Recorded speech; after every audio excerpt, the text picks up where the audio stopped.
But I said I don't care if they lay me off either because I told Bill that if they move my desk one more time, then I'm quitting. I'm going to quit. And I told Dom too because they've moved my desk 4 times already this year, and I used to be over by the window and I could see the squirrels, and they were married, but then they switched from the swing line to the Boston stapler. But I kept my swing line stapler because it didn't bind up as much, and I kept the staples for the swing line stapler.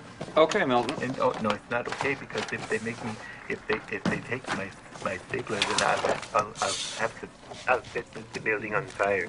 Okay, well that sounds great. I'll talk to you later. All right, bye.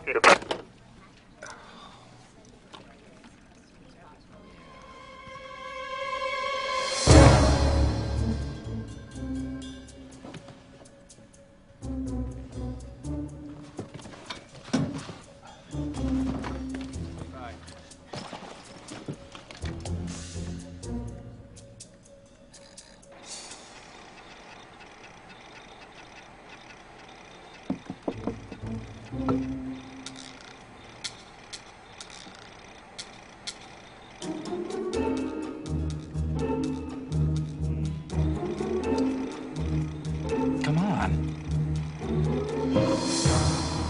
Oh, for Christ.